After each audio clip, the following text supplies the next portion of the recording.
A gente volta a falar sobre a decisão desta segunda-feira da Assembleia Legislativa do Rio, que revogou a prisão do presidente da Alerj. O deputado Rodrigo Bacelar está preso preventivamente na Polícia Federal do Rio, investigado de ligação com facção criminosa e de avisar a um colega deputado de que esse colega seria alvo de uma operação policial. Eu converso agora com o professor de Direito Constitucional, Gustavo Sampaio, da Universidade Federal Fluminense. Professor Gustavo, mais uma vez, muito obrigado pela sua presença no nosso CNN Prime Time. É impossível aqui, professor, disfarçar um estranhamento com essa possibilidade de colegas de um determinado grupo, Alerj, poderem votar para aliviar essa prisão. Primeiro passando por uma comissão de Constituição e Justiça, depois no plenário em voto aberto. É importante ter o senhor aqui, professor, para talvez desfazer esse estranhamento, nos trazendo o que diz a lei para a gente entender essa situação. Boa noite, mais uma vez, muito obrigado. Boa noite, Márcio. Boa noite a todos que nos acompanham na CNN Brasil. Essa é uma previsão constitucional, Márcio. O nosso federalismo é um federalismo dito tridimensional, que se constitui de 3 andares: União, Estados e municípios. Em verdade, a Constituição da República ela estabelece esse tipo de providência pelas casas parlamentares federais. Então, quando um deputado federal é preso, um senador da República, essa prisão é submetida depois ao crivo da própria Câmara dos Deputados ou do Senado, e a Casa Legislativa avalia se mantém ou não aquele ato prisional. Essa premissa, por via reflexa, baseando-se aí no princípio da simetria, entendimento do próprio Supremo Tribunal Federal, também se aplica às Assembleias Legislativas dos Estados em relação aos seus parlamentares, os deputados estaduais, não propriamente às câmaras municipais em relação aos seus vereadores. Essa premissa não abrange os municípios, mas abrange os Estados-membros da Federação. Portanto, do ponto de vista constitucional, para concluir, Márcio, o entendimento é de que o Poder Legislativo, como ele tem um membro em exercício, um parlamentar, eleito pelo povo, para exercer a nobilíssima função de legislar, se ele tem contra si um ato prisional, esse ato prisional pode ser submetido ao parlamento para controle do parlamento, sobretudo quando se trata de uma prisão em flagrante delito por crime inafiançável, em que o parlamento deve se manifestar se mantém ou não, se preserva ou não aquele ato prisional. Agora, se causa estranheza, claro que causa.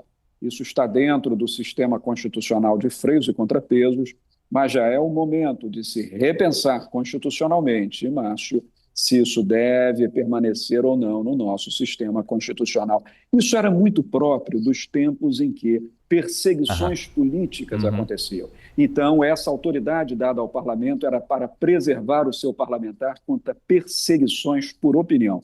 Não é o caso em concreto, então a estranheza de todos é muito justificada, Márcio. E aumenta a estranheza, o estranhamento, porque a decisão do ministro Alexandre de Moraes foi baseada nas palavras do ministro Alexandre de Moraes em fatos considerados gravíssimos pelo grau de ligação com a facção criminosa.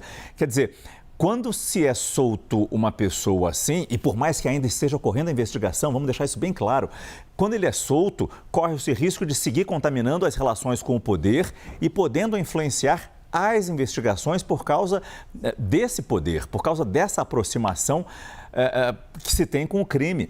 Mas parece difícil, o que eu vou perguntar aqui para o senhor, é claro que não tem essa possibilidade, mas só para deixar bem claro, de alguma forma o ministro ainda pode influenciar nessa decisão? E o que o ministro Alexandre de Moraes terá que fazer a partir desse resultado, professor?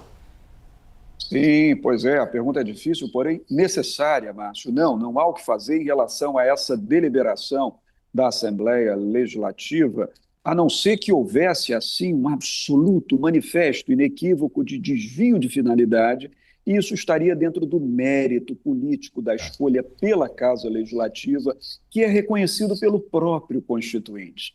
O que eu tenho que dizer é que o nosso sistema jurídico, nesse aspecto, Márcio, não está bom.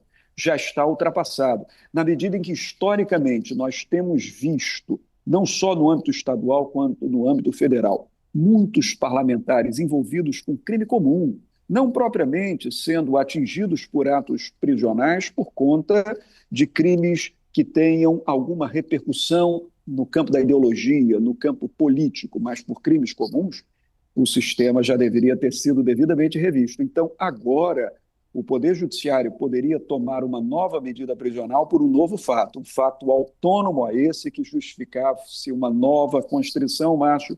Não é o caso. O que deve fazer, respondendo à sua pergunta, prosseguir-se nas investigações, prosseguir-se em toda a tarefa do sistema de persecução penal, do sistema de justiça criminal, com esse investigado solto. E, como você disse muito bem, essa soltura é uma soltura que acaba permitindo que ele exerça alguma influência sobre outros colegas, autoridades, pessoas que são circundantes a essas investigações, o que pode ser considerado alguma coisa fora de propósito. Mas, Márcio, é uma decisão corporativista, sim, da Assembleia Legislativa que protege um dos seus. Mas o ministro pode determinar medidas cautelares, como tornozeleira eletrônica. Ele pode determinar algumas medidas cautelares penais, que são medidas que, portanto, podem gerar apreensão de bens, apreensão de documentação, de computadores, mas a tornozeleira eletrônica, o que é, Márcio? É um substitutivo do ato prisional. Então, em verdade, determinar o emprego da tornozeleira, esse tem sido o entendimento da maioria entre os juristas, embora a matéria seja controvertida, Márcio. Determinar o emprego de tornozeleira seria como que determinar um ato prisional que foi relaxado pela Assembleia Legislativa. Eu conversei com o professor de Direito Constitucional Gustavo Sampaio, da Universidade Federal Fluminense, a nossa querida UF. Muito obrigado, professor, mais uma vez, e boa noite. Boa noite também, Márcio. Hoje eu estou aqui na própria Faculdade de Direito, falando diretamente aqui de Niterói. Bom trabalho a você, bom jornal. Eu percebo. Muito obrigado, professor. Um abraço mais uma vez.